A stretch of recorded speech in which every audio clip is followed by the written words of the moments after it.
Now, in addition to the general crash worthiness programs and technologies that are already into the fleet, our next major step at the National Highway Traffic Safety Administration and, frankly, the Department of Transportation as a whole is connected vehicle technologies, or vehicle-to-vehicle connectivity, or vehicle infrastructure. I guess we should just call it V2X, because there's lots of abilities for the vehicle to be connected. We have been working on this notion of V2V, V2I, well over a decade now. I remember as a staffer in the Senate, it just seemed like it was something that never was going to happen. But with our safety pilot that's being conducted here in Ann Arbor at the University of Michigan Transportation Research Institute, with the hard work that we've done, the Department of Transportation, and specifically my agency, NHTSA, will be making an agency decision on vehicle-to-vehicle technology in 2013. It's time to go fishing. We're done cutting bait. And I think the promise of vehicle-to-vehicle connectivity has tremendous promise. Our research has shown that V2V technologies can address up to 80% of crash scenarios involving non-impaired drivers. 80%.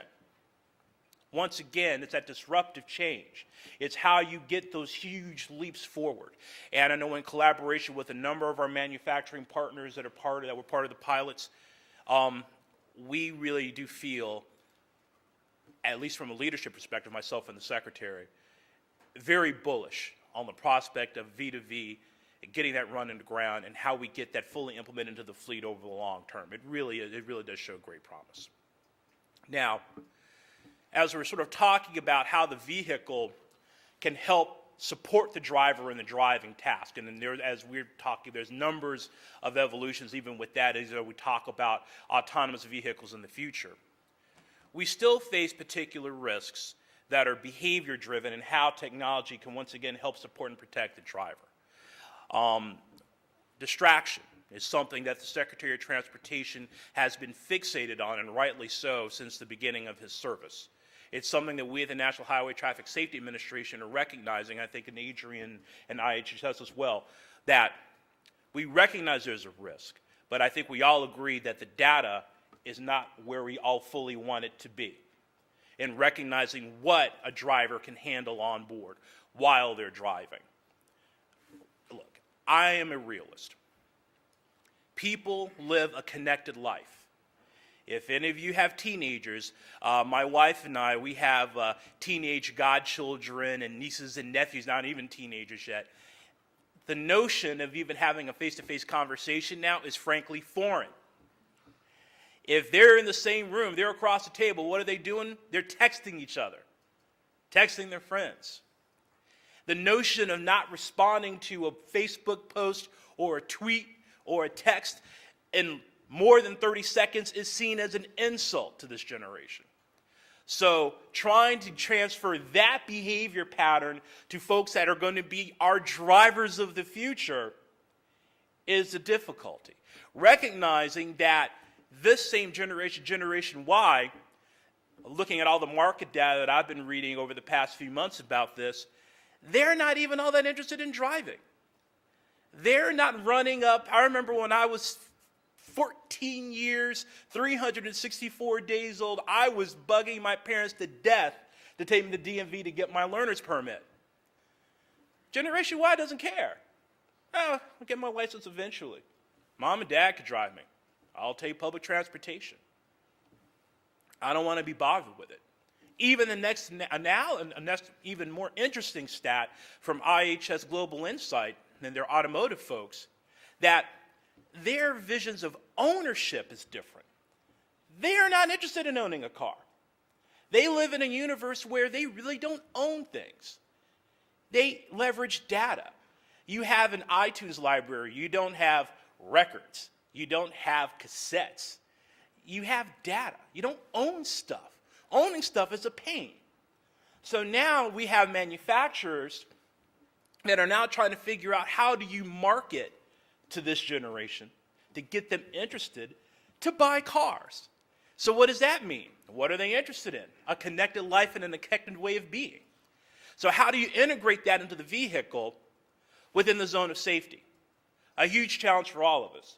Challenge for the manufacturers, challenge for the agency. But there is a zone of safety. And our research plan, we're going to be promulgating our in-vehicle guidelines very soon. And then we're going to move on to our nomadic work and then our work on hands-free and cognitive distraction. Because it has to be data-driven, the decisions that we make. Recognizing the world that we live in and what the expectations are, I think we cannot ignore the fact that you have one purpose behind the wheel of a car. That's to drive. Everything else is not even secondary or tertiary, ain't necessary. But recognizing how we can deal with a generation of people that have faster and faster nomadic devices. We have enforcement protocols. We have some great evidence that enforcement does work in dealing with distraction, but it has to be aggressive and backed with a very aggressive advertising and outreach campaign, the model that works, and it takes time to get that sort of social change to demonize things. What do we do in the meantime when you have a person with a handheld phone with Snapdragon processing power and a terabyte of online storage that could basically access the planet at 60 miles an hour? Has to be addressed. Not easy, but it's a challenge I think that everybody here at this table in particular, and I know a lot of other folks around the country, are very fixated and interested in doing. I'll wrap up on electrification. Now, folks are very knowledgeable about our work on the next standards of CAFE for 2017 to 2025, but I want to specifically talk about how it's driving a variety of technology in the fleet, and including the opportunity and the promise of electrifying the fleet. The Obama administration has made a pledge of getting 1 million EVs on the road by 2015. This is a commitment based on the promise of what electrification means for us in terms of reducing our dependence on oil imports, on a cleaner environment, and frankly, a more sustainable way of living, especially in our more densely populated cities. Real opportunities here. Not only from our particular perspective, the National Highway Traffic Safety Administration, are we thinking about and working on the fuel economy portion of how all these technologies, whether it's electrification or whether it's better dampening systems, or whether it's diesel, or whether it's a number of hosts of technologies that the manufacturers are leveraging to make the standards. But once again, it's always about safety. The safety of lithium-ion batteries or any other chemistry in the fleet, and how we address it, how we can work with the manufacturers on strategies, how we sort of set forth our standards and upgrading our Federal Motor Vehicle Safety Standard 305. And a lot of the corollary work that's going into regenerative energy storage systems. But make one thing clear. These vehicles have huge promise and are fantastically safe vehicles. So our work moves on, encouraging the manufacturers to innovate, being able to maintain a playing field of safety for all of the work that's being undertaken, not only here in the United States, but around the world. It's very interesting in hearing Gareth talking about some of the next megatrends, sort of road shows. I had the opportunity to participate in one in Washington, D.C., and this is my second. My staff and I actually are going to India in about 2 weeks. Once again, reaching out to the next major players in our manufacturing sector as they grow, and especially as they think about entering in the United States to be able to sell vehicles. Being able to establish those relationships, being able to talk about safety expectations and future research plans, and working collaboratively around the world. Whether it's the UN Decade of Action for Road Safety, whether it's our global technical regulatory work through the UN, it isn't just simply finding the drivers for safety here at home in the United States. It really is working and leveraging with our partners, our stakeholders, and my peers around the world and not only improving safety here in the United States, but also raising the bar for safety for every other driver around the world.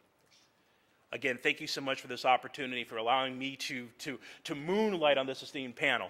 I'm very much looking forward to hearing the results of your fantastic conference and your work over the next few days. And again, thank you for the opportunity this morning.